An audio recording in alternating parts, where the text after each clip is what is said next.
Hein, la technologie. C'est un privilège, ça me fait tellement plaisir d'être ici ce matin pour vous partager un peu le fruit on pourrait dire le fruit de ce que la pandémie a eu sur moi. Lors de la pandémie, j'étais aussi en maladie et j'étais en distanciation sociale.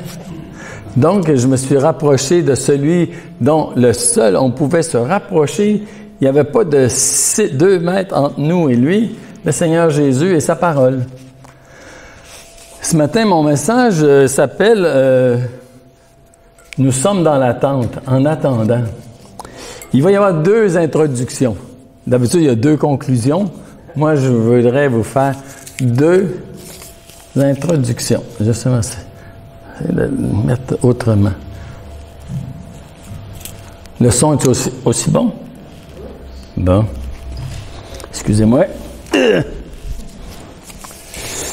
J'ai une paraphrase d'un verset.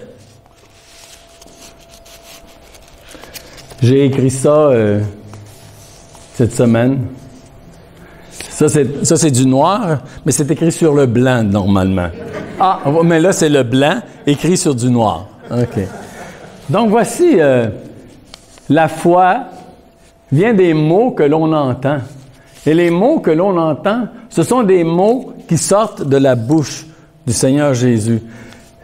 Vous avez sûrement compris que ce que je parle, c'est Romains 10, 17. Or, la foi vient de ce qu'on entend, et ce qu'on entend vient de la parole de Christ. Donc, j'ai 4 mots ce matin. J'ai des signets, c'est pas vraiment des signets, mais ils sont là si vous voulez en prendre, avec 4 mots qui, aujourd'hui, vont être vraiment le sujet de ma méditation, et je voudrais que vous soyez édifiés dans tout ça. On va lire le fameux verset, là, Romains. Ainsi, la foi vient de ce qu'on entend, et ce qu'on entend vient de la parole de Christ. Et on va tout de suite passer à l'autre, 2 Corinthiens 4,16. C'est pourquoi nous ne perdons pas courage, lors même que notre homme extérieur se détruit et que notre homme intérieur se renouvelle de jour en jour. Voilà ce que je veux ce matin, c'est nous encourager et me concentrer sur comment notre homme intérieur peut être renouvelé. Et la seule manière, je crois que on peut être renouvelé, c'est par la parole de Dieu. C'est la parole de Dieu. Car l'homme extérieur ne peut pas recevoir les choses de Dieu. Donc, l'homme intérieur, lui, il se nourrit de cette parole-là. Et je vous encourage, empiffrez-vous de la parole de Dieu. Mangez-en. Ah, Réal, il fait ça, lui. Moi, j'ai pas besoin. Tiens. C'est en masse. Oh! Technologie, pas peur. Vous le voyez pas, mais moi, je le vois.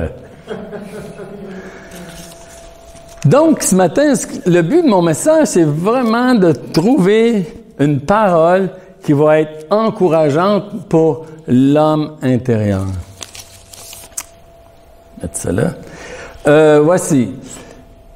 2 Pierre, chapitre 3, verset 9, nous dit « Le Seigneur ne tarde pas dans l'accomplissement de la promesse, comme quelques-uns le croient. » Donc, l'accomplissement de la promesse, nous sommes présentement dans l'attente, et dans cette attente-là, nous savons que Dieu ne tarde pas. Alors, si Dieu ne tarde pas, qu'est-ce qu'il fait pendant ce temps? Pendant que nous attendons. Et donc, dans cette attente, Dieu nous équipe pour que notre espérance soit basée sur sa parole.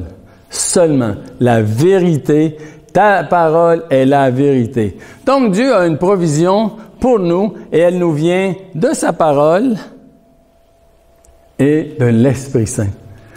L'Esprit Saint, c'est drôle, c'est dur à, je vais dire le mot, saisir. Mais qu'est-ce que c'est l'Esprit Saint? Eh bien, l'Esprit Saint, moi j'en suis rendu là, dans ma compréhension, c'est ce qui fait que je peux rentrer en relation avec Dieu. Et une relation authentique. Que je ressente ou que je ressente rien, c'est la vérité de sa parole qui nous dit que c'est lui qui est en nous, en train de nous enseigner tout ce que le Seigneur a déjà dit. Donc, nous sommes dans l'attente de l'accomplissement de la promesse de Dieu.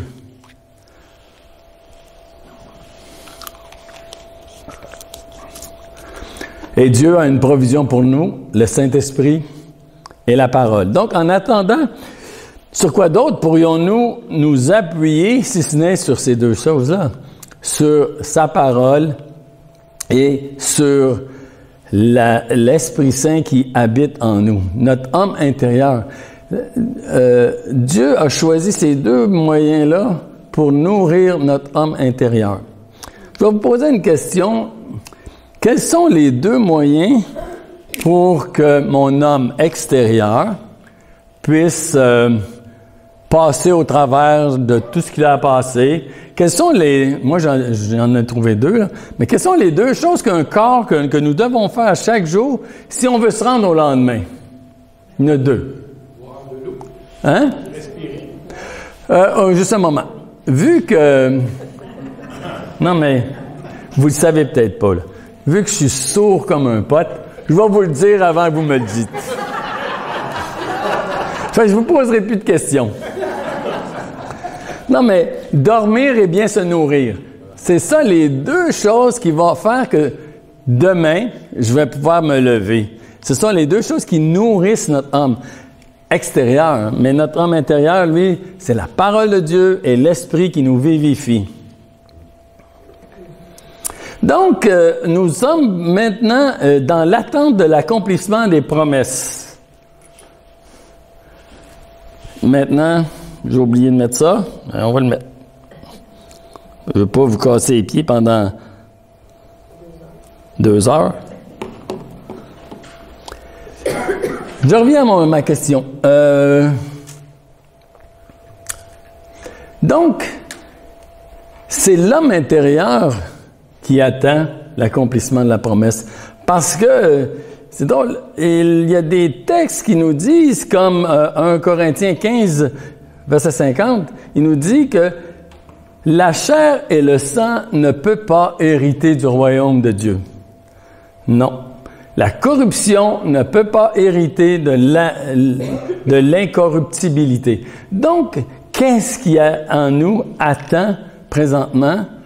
L'accomplissement des promesses, c'est vraiment l'homme intérieur. Et il faut, à chaque jour, à chaque instant même, voir à ce que notre homme intérieur soit en pleine santé, nourri et fortifié afin de croître de jour en jour. Donc, l'homme spirituel, ce n'est pas le premier, c'est ce qui est naturel et ensuite vient le spirituel. Donc, présentement, nous sommes dans un corps de mort, nous sommes dans un corps qui a subi des opérations, toutes sortes d'opérations pour le remettre, comme on dit, update. On pèse le piston, le bouton reset. Mais lui n'est pas, il est voué à la mort et à la corruption, il n'est pas voué à la vie éternelle. La chair et le sang ne peuvent pas hériter du royaume de Dieu. Donc, nous sommes présentement dans des réalités avant-dernières, mais ce qui est spirituel, ce n'est pas ce que nous sommes en train de... Nous le vivons, mais tu sais, c'est comme si je me donne un coup de marteau sur le doigt, c'est pas mon homme spirituel qui réagit, c'est mon homme naturel. Mais l'homme naturel, lui, se nourrit de tout ce qui vient de Dieu. Et notre homme naturel, Colossiens 3, verset 4, nous dit « Alors qu'en Christ, votre vie paraîtra, alors vous paraîtrez aussi avec lui dans la gloire. Je vous encourage ce matin à vraiment saisir la parole que j'essaie de vous transmettre comme quelque chose qui va être vraiment pour nourrir notre âme intérieure. Ça, c'était ma première introduction. La deuxième introduction. Romains 15, versets 4 et 5. Lorsque Réal m'a demandé de présenter ça, j'avais déjà ce texte-là. Mais je dis, Réal, t'es déjà dans Romains. Je veux pas te couper l'herbe sous le pied. Il m'a dit, fais-toi-en pas, je dois sûrement avoir autre chose à dire que toi, ce que tu vas dire. Donc, voici. Or, tout ce qui a été écrit d'avance l'a été pour notre instruction, afin que, par la patience et la consolation que donnent les Écritures, nous possédions l'espérance. Verset 5. Que le Dieu de la persévérance et de la consolation vous donne d'avoir les mêmes sentiments les uns envers les autres selon Jésus-Christ. Donc, vous voyez, je ne sais pas si vous avez saisi là, les 4 mots qui viennent de la bouche du Seigneur Jésus. Premier mot, c'est patience, consolation, espérance et persévérance. Ce sont les 4 mots qui, ce matin, j'ai écrit sur un bout de papier ici, afin que vous le mettiez dans vos Bibles, afin de vraiment, quand vous allez ouvrir vos Bibles, vous reconnaissiez que c'est par ces paroles-là que le Seigneur, ce matin, est en train de nous nourrir notre âme intérieure. Moi, j'ai reçu 4 doses contre la COVID. Enfin, je me suis dit, voici vos 4 doses contre le découragement. Car nous devons, comme on l'a lu tantôt, nous devons pas nous demander est-ce que Dieu tarde dans l'accomplissement de sa promesse. Non, il ne tarde pas. Donc, ces 4 mots-là sont nos 4 doses contre le découragement. Je les répète, patience, consolation, espérance et persévérance. Donc, tant que nous sommes dans ce corps, nous sommes en attente.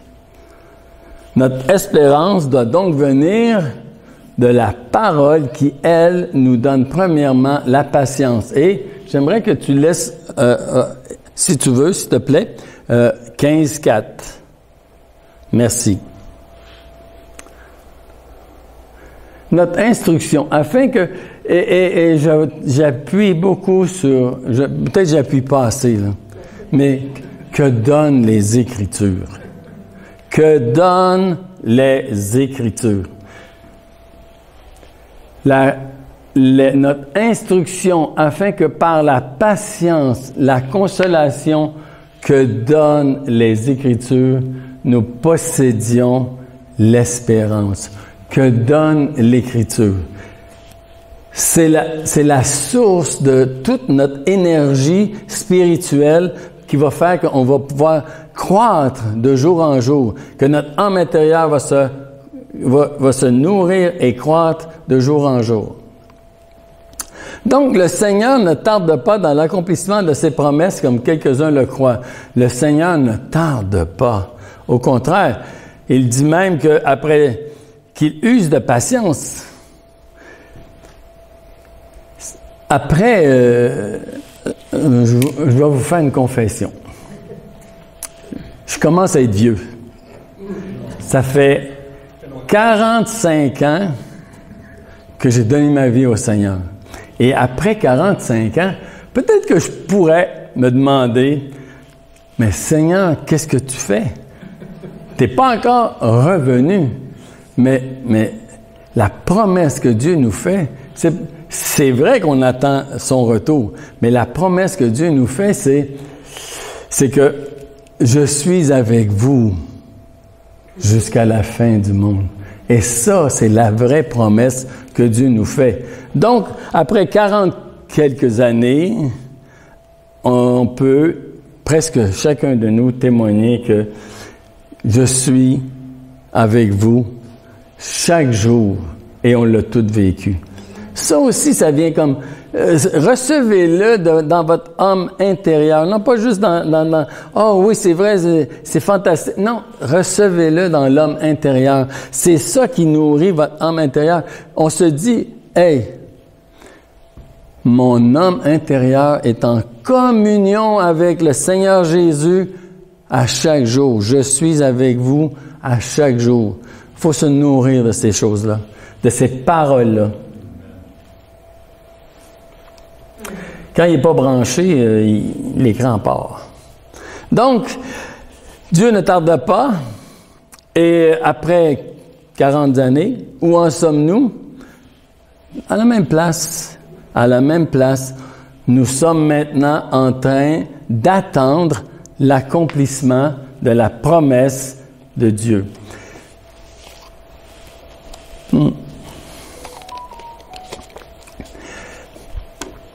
La promesse de Dieu, c'est la parole de Dieu.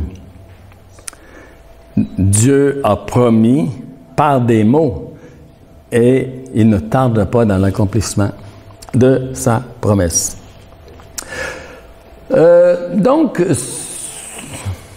peut-être que, comme je disais, par la vue, on peut croire que ça prend du temps, hein? Ça prend du temps avant que la promesse s'accomplisse. Mais ceux qui croient ça, moi, j'ai écrit ici, vite, comme ça, là, ceux qui croient ça, ils se sont fait un autre évangile. Un évangile qui dit, comme la chanteuse le chante, « Je veux tout de suite et maintenant. » Mais c'est pas ça. C'est pas ça. Donc, présentement, Dieu est en train de faire tout de suite et maintenant, mais dans notre âme intérieure. Par la foi. La foi vient des mots qu'on entend, et les mots qu'on entend, ce sont les mots qui sortent de la bouche du Seigneur Jésus. C'est ça qui nous nourrit. Donc, présentement, une parole pour nous encourager. Nous vous en prions aussi, frères. Avertissez ceux qui vivent dans le désordre, ceux qui pourraient croire et dire que le Seigneur tarde. Avertissez-les. Consolez ceux qui sont abattus, supportez les faibles, usez de patience envers tous. Le Seigneur nous exhorte de user de patience. Donc, durant cette attente, nous sommes patients. Mon verset, merci beaucoup. Afin que la patience... Oh, c'est bien. Donc, la patience. L'amour est patient. Je ne sais pas, vous avez vu ça, hein? L'amour est patient. 1 Corinthiens 13. L'amour est patient. Et Dieu est amour. 1 Jean. Puis quand on fait la corrélation entre les deux versets, Dieu est amour, l'amour est patient, Dieu est patient, et on nous demande d'être des imitateurs de Dieu. Soyons donc patients. Jacques 1, 4. Il est là-dedans, hein, je pense. Il est-tu là? Non, il n'est pas là. Il n'est pas jaune. Jacques, mais il faut que la patience accomplisse parfaitement son œuvre afin que vous soyez parfaits et accomplis sans faillir en rien. Je m'excuse, c'est parce que c'est la première fois que je travaille avec ces excellents techniciens-là et j'ai eu de la misère à me mettre au diapason avec eux, donc c'est de ma faute. C'est pas eux. Vous autres êtes... Merci beaucoup. L'œuvre de la patience, maintenant, qu'est-ce que c'est il faut que la patience accomplisse parfaitement son œuvre. Et l'œuvre de la patience, elle produit la maturité. Parfait et accompli sans faillir en rien. Ça, c'est la maturité. On a vu dans les prédications précédentes que le mot « parfait » signifie exactement comme un fruit mûr. Ben, il est rendu à l'état où ce pourquoi il a été créé. Et lorsque nous nous sommes parfaits, c'est que nous sommes parfaits dans ce pourquoi on a été créés. Est-ce que vous savez pourquoi on a été créés? Je ne vous pose pas de questions, j'entends rien. Mais on a été créés pour la gloire de Dieu. Donc, il faut refléter cette gloire-là. Il faut refléter. On a été créés pour ça. Donc, le jour où on est capable de refléter Christ, on a atteint ce pourquoi on a été créé. Donc, la maturité, ça ressemble un peu à ça aussi. Donc, dans la patience, nous marchons dans la volonté de Dieu et l'œuvre de la patience, c'est la maturité et la persévérance. Et ça, c'est une grande vérité qu'il faut s'approprier. L'œuvre de la patience, c'est la maturité et la persévérance. Consolation. Oh, tu l'avais le bon verset. Persévérance. Consolation que donnent les Écritures.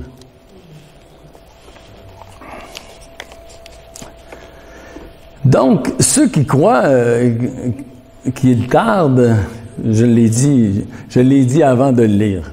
Ce sont ceux qui se font de faux évangiles, des évangiles qui voudraient déjà régner ici-bas, des évangiles qui disent, mais on voudrait tout de suite jouir de ces bénédictions-là, de l'accomplissement de la promesse. Mais Dieu a un but et il veut atteindre son but. On va voir plus tard.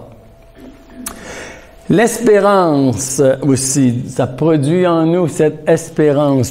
Ça, c'est le verset 5, je crois. Espérance. Non, il est là. Non, verset 5, c'est persévérance. Je trouvais dans ces deux versets-là, quand j'ai vu ces quatre mots-là, c'est comme, tu sais, j'aime pas employer le mot réma, mais c'était comme une lumière qui s'est faite sur ces quatre mots-là pour vraiment faire toucher quelque chose en dedans de moi. Donc, voici, Dieu a un plan pour nous et il veut l'atteindre. Et ce plan, c'est Romains 8, 29. Ceux qu'il a connus d'avance, il les a aussi prédestinés à être semblables à l'image de son Fils. C'est ça. Le but de Dieu, c'est que nous soyons prédestinés à être semblables à l'image de son Fils. Et on n'est pas encore arrivé là. Mais on marche dans le bon chemin. Et quand je regarde l'Église, ça m'encourage parce que quelqu'un disait, un sculpteur est en train de sculpter un cheval dans un bloc de granit. Et le témoin, le spectateur demande, mais comment fais-tu pour sculpter un cheval dans un bloc de granit? Alors le sculpteur dit, c'est facile, j'enlève tout ce qui ne ressemble pas à un cheval. Fait que Dieu, c'est ça qu'il est en train de faire avec nous.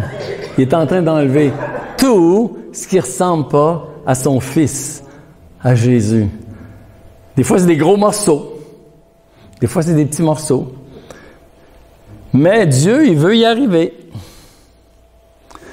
Donc, pour y arriver, mon Dieu, Philippiens 4, 19, mon Dieu pourvoira à tous vos besoins selon sa richesse avec gloire en Jésus-Christ.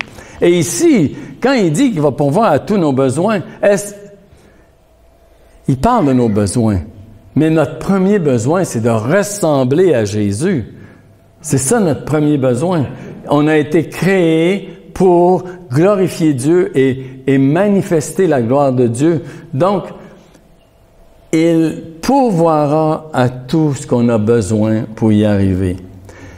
2 Pierre 1,3 nous dit aussi, comme sa divine puissance nous a donné tout ce qui contribue à la vie, à la piété, au moyen de la connaissance de celui qui nous a appelés par sa propre gloire et par sa vertu. Donc, tout ce que nous avons besoin, il le pourvoit. Il le pourvoit. Mon Dieu pourvoira à tous vos besoins. Donc, tout ce dont nous avons besoin, c'est lui qui le pourvoit. En attendant, croyons donc que Dieu ne tarde pas dans l'accomplissement de sa promesse. Dieu pourvoit. Peut-être qu'il ne pourvoit pas à la vitesse dont vous voudriez, mais il pourvoit. Peut-être qu'il ne pourvoit pas à ce que vous pensez que vous avez besoin, mais il pourvoit. Parce qu'il est dit ici, pourvoira à tous vos besoins. Tous vos besoins. Conformément à sa richesse. Sa richesse. L'expression, il n'est pas cassé comme un clou, lui. Il est riche. Il est riche en bonté et il pourvoit à tous nos besoins parce qu'il veut atteindre son but. Donc, présentement, nous croyons que Dieu ne tarde pas dans l'accomplissement de ses promesses parce que ce qui est spirituel n'est pas le premier. C'est pas le premier. Dieu est en train de s'occuper de l'homme intérieur, mais c'est pas lui qui est en train de se manifester à nos yeux. Donc, il use de patience envers chacun de nous. Or, tout ce qui a été écrit, je répète, a écrit d'avance et l'a été pour notre instruction, afin que, par la patience et par la consolation que donnent les Écritures, nous possédions l'espérance. L'espérance. Notre instruction pour le connaître, nous le connaissons. On a vu que c'est lui qui nous a connus d'abord, mais il s'est fait connaître à nous.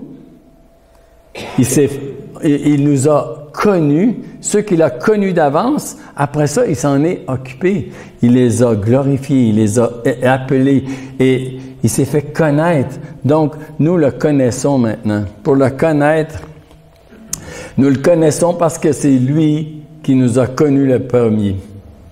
La patience et la consolation que donnent les Écritures. Les Écritures. Donc, juste pour... OK. Donc, ces 4 mots-là, je vais les prendre ici.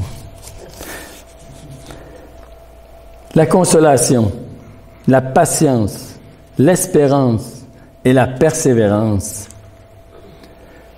C'est avec ces 4 paroles-là que nous pouvons accomplir les œuvres de la foi.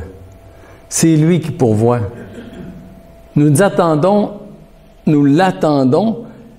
et nous espérons dans sa promesse et il est garant de ce qu'il a déjà fait. Il va l'accomplir maintenant. Donc, patience, espérance, persévérance, consolation. Moi, je dis, c'est ça les œuvres de la foi. C'est ça qui va nous amener à maturité, comme on a vu tantôt. Il faut que la patience accomplisse parfaitement son œuvre. Donc, c'est là les œuvres de la foi. Ça passe par la patience, l'espérance que donnent les Écritures, la persévérance et la consolation. Tout ça, ça devient l'essence même de ce qui va nous faire grandir. Romains 12, verset 12. « Réjouissez-vous en espérance, en patience et persévérez dans la prière. » Encore une fois, on voit que l'apôtre Paul, tout au long des écrits, est en train d'encourager à s'accrocher. Réjouissez-vous en espérance. Soyez patients dans l'affliction. Persévérez dans la prière. Espérance, patience, persévérance. Et ajoutons à ça la consolation que donnent les Écritures. Ça, c'est les œuvres de la foi. Donc, Dieu ne tarde pas. Et voici, j'arrive maintenant dans la deuxième partie de mon message. Ça, c'était juste l'introduction. Non. Ah, on va le laisser à terre. Nous attendons et nous sommes patients en attendant la manifestation de la promesse de Dieu. Là, j'ai sorti quelques versets, mais je ne veux pas vous surcharger de versets. Mais en même temps, je veux que vous soyez vraiment attentifs à ça. Est-ce que 1 Corinthiens 1,7, il est là, hein? Non? Oui? Oui, c'est ça. Donc, de sorte qu'il ne vous manque aucun don, dans l'attente où vous êtes de la manifestation de notre Seigneur Jésus-Christ. Donc, nous sommes, vous voyez, dans l'attente de l'accomplissement de la promesse, dans l'attente de la manifestation du Seigneur Jésus. Nous sommes dans l'attente. Et il nous dit ici, pendant que nous attendons, comme on a lu tantôt, Dieu pourvoit à tous nos besoins, de sorte qu'il ne vous manque rien. 1 Corinthiens 1,8, « Il vous affermira jusqu'à la fin. » Jusqu'à la fin. Jusqu'à la fin. Pour que vous soyez irréprochables au jour de notre Seigneur Jésus-Christ. Jusqu'à la fin. Dieu est fidèle et il ne nous laissera pas tomber au milieu du chemin, même si on est en chemin. Dieu ne nous laissera pas tomber en chemin. Non, il dit qu'il va nous amener jusqu'à la fin de la route, jusqu'au bout du chemin. Et il dit que il nous affermira pour que vous soyez irréprochables au jour du Seigneur. Il ne tarde pas, nous l'attendons dans l'espérance, la patience, la persévérance et la consolation. Et quand Christ paraîtra, alors nous aussi, nous paraîtrons tel qu'il est et tel que nous sommes, et ceci jusqu'à la fin. Quand Christ, Colossiens 3, verset 4, quand Christ, notre vie, votre vie, paraîtra, alors vous paraîtrez aussi avec lui dans la gloire. On a été créés pour manifester la gloire de Dieu. Et l'accomplissement, c'est quand Christ va paraître. Nous l'attendons encore une fois.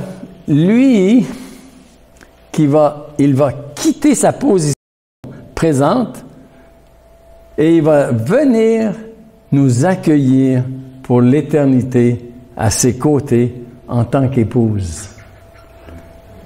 Nous l'attendons et un jour, il va se lever, il va quitter encore une fois sa position pour venir nous accueillir dans l'éternité en tant qu'épouse.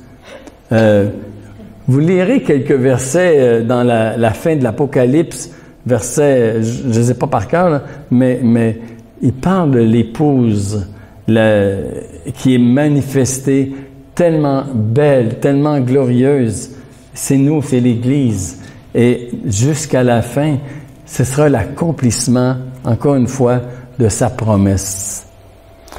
C'est ce que nous attendons patiemment, la manifestation. Nous attendons patiemment la cité céleste aussi. Selon sa promesse, nous attendons de nouveaux cieux et une nouvelle terre. 2 Pierre, chapitre 3, verset 13, où la justice habitera.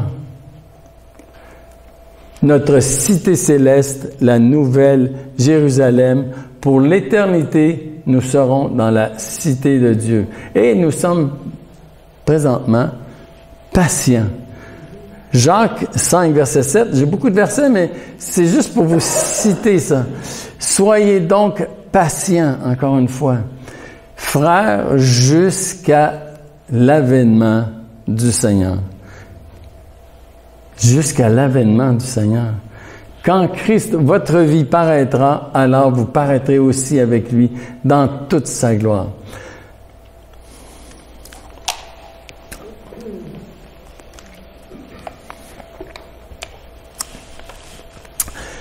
J'aurais aimé avoir un peu plus d'interaction, mais comme je vous ai dit, je vais vous faire répéter. Ah! Donc, mais c'est drôle parce que je parlais avec quelqu'un hier cette semaine. C'est pas dans mon message. Comment ça va? Ah, ça va bien, je me sens en forme. Mais terrible, tu sais, je pète le feu. Puis c'est vrai, je pète le feu. Mais je dis, c'est drôle, j'ai eu un quadruple pontage. Oh mon Dieu! Puis, je suis sourd d'une oreille. Oh mon Dieu! Puis, je suis obligé d'avoir ma dermatologue parce qu'elle a dit que j'ai des précancéreux sur la peau. Puis là, je me suis dit, écoute, je suis malade ou ben non, si je vais bien? Mais nous allons bien. Je vais bien. Mais tout ça pour dire, c'est que où est-ce qu'on a les yeux fixés? Est-ce qu'on a les yeux fixés sur ce que nous sommes en train de manquer ou qu'on voit que ça n'arrive pas? Ou est-ce qu'on est en train d'avoir les yeux fixés sur la promesse qui est en train de s'accomplir? Elle est en train de s'accomplir. Et c'est là-dessus qu'il faut avoir les yeux fixés. Ayez les regards fixés là où Christ est assis, à la droite de Dieu. Donc, voici, pendant ce temps, Dieu nous a pas laissés seuls, Dieu ne nous a pas laissés à nos affaires, non, pas du tout. Voici, ne savez-vous pas que vous êtes le temple de Dieu et que l'Esprit de Dieu habite en vous? Wow! En attendant, Dieu s'occupe de nous. Le Saint-Esprit habite en nous. Dieu lui-même habite en nous. Dieu lui-même marche avec nous, comme on a vu tantôt. Jésus dit, « Je suis avec vous jusqu'à la fin du monde. » Et en attendant, il nous équipe comme ça. Tout un équipement, hein? Lui-même. Donc, on a aussi été scellés du Saint-Esprit parce que c'est un gage de notre héritage. Donc, pendant que nous attendons, Dieu s'occupe de nous. Il nous a aussi laissé les prémices de l'Esprit. Romains 8, 23. Mais nous aussi, nous avons les prémices de l'Esprit. Nous aussi, nous soupirons en nous-mêmes en attendant l'adoption, la rédemption de notre corps. Romains 8, 23. Donc, Dieu ne nous a pas laissés toutes nues. Non, il nous revêt. Il nous revêt de Christ, il nous revêt de toutes ces choses-là. Il nous revêt du Saint-Esprit, il nous revêt des arts de l'Esprit, il nous revêt aussi des fruits de l'Esprit. Pendant que nous attendons, c'est ce que Dieu veut que nous fassions. Mais le fruit de l'Esprit, c'est l'amour, la joie, la paix, la patience, la bonté, la bénignité, la fidélité. Donc, pendant que nous attendons, il nous a équipés. Nous avons la vie éternelle. Nous sommes une nouvelle créature. N'est-ce pas fantastique? Il nous invite à revêtir l'homme nouveau, créé selon Dieu, dans une justice et une sainteté que produit la vérité, la parole. Éphésiens 4, 24. Donc, nous sommes, en attendant, pas juste un corps de mort.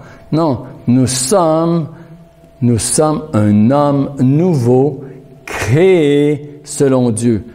Nourrissez-vous de ça, là, cette parole-là. Là. Vous êtes une personne, une nouvelle créature, créée selon Dieu. Même si, un matin, ça filait pas. Même si, un matin,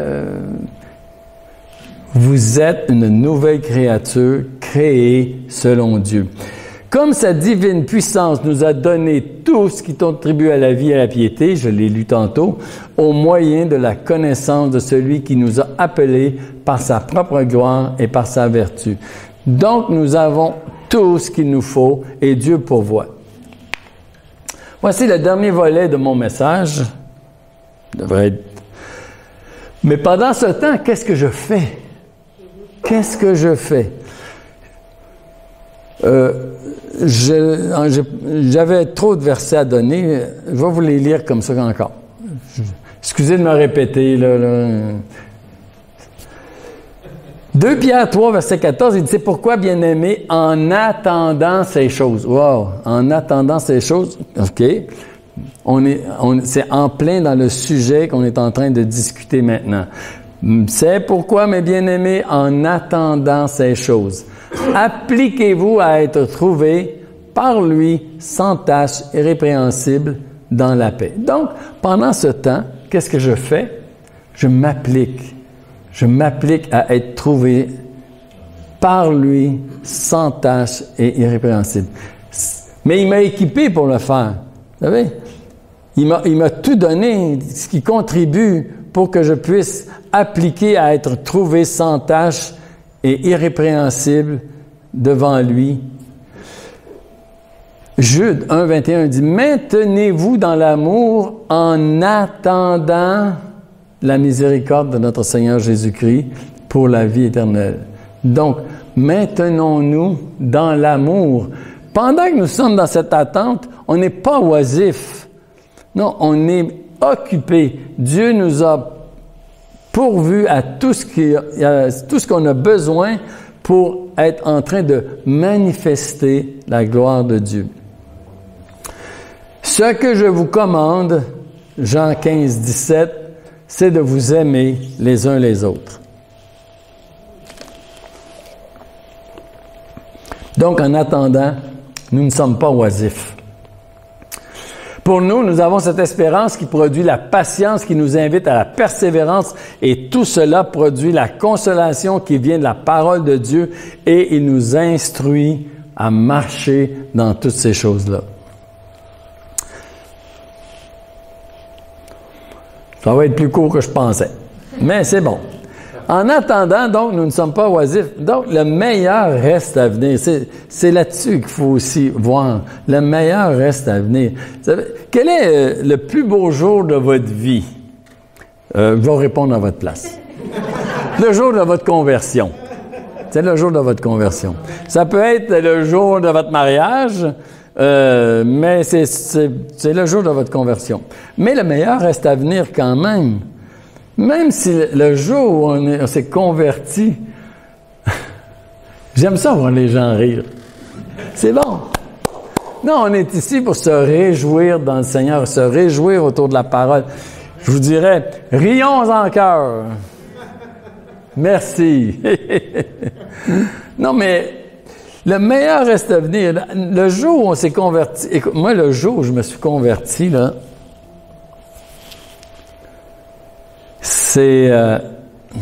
c'était tellement... C'est drôle parce que sur le coup, j'ai pas réalisé. C'est après que j'ai réalisé. Mais voyons donc, mais qu'est-ce qui s'est passé ce jour-là? Tu sais, je me suis converti dans ma douche. J'étais confus. J'étais sale. Puis j'ai prié le Seigneur dans ma douche en disant, « Seigneur, en sortant d'ici, je veux que tu me laves pour toujours. » D'une eau que personne ne peut me donner, et puis je veux que tu enlèves toute confusion. Puis quand je suis sorti de ma douche, je suis allé voir mon épouse, puis j'ai dit, je suis sauvé. Elle l'était pas. Elle m'a dit, arrête donc, maudit fou. Mais elle mettait la parole de Dieu en pratique. C'est une folie pour le monde. Mais c'est une sagesse pour nous qui sommes sauvés. Donc, le jour où je me suis converti, c'était le plus beau jour de ma vie, ou presque. Mon mariage aussi, c'était un beau jour.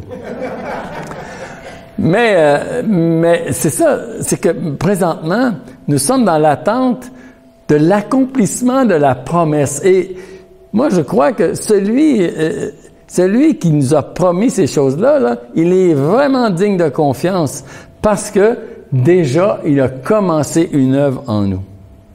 Donc, c'est fantastique. L'œuvre de la foi, l'espérance, la patience, la persévérance et la consolation que nous donnent les Écritures.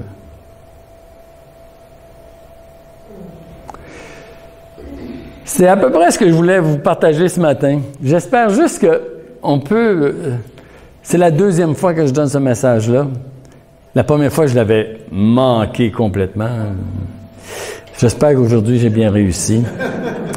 Mais je réalisais que il y a des paroles dans la Bible qui nourrissent l'homme intérieur. Des paroles. Tu sais, l'autre fois, je disais, en fin de compte, c'est comme notre pharmacie.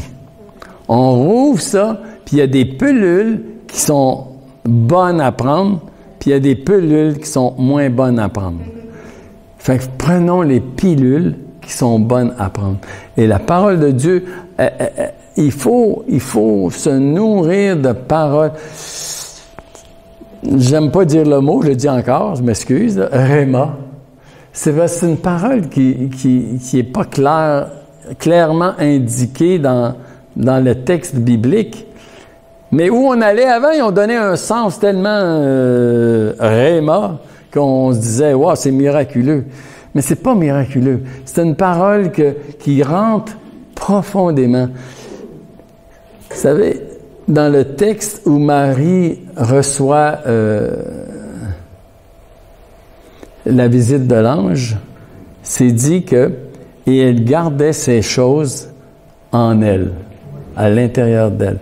Et « ces choses », c'est le mot « rhéma ». Donc, c'est une parole qui pénètre profondément en nous. Ce que je voudrais, c'est qu'il y ait des paroles ce matin qui vous pénètrent à l'intérieur de votre âme intérieure et qui touchent quelque chose qui va vous faire que vous êtes renouvelé en sortant d'ici. Vous savez, toute prédication réelle, moi ou tout autre, c'est notre but. Le but, c'est de nourrir l'homme intérieur. L'intellect, c'est bien, il faut le nourrir, mais il faut que aussi cet intellect-là soit plugué avec notre homme intérieur.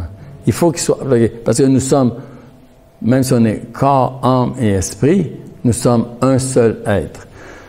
Donc, en conclusion,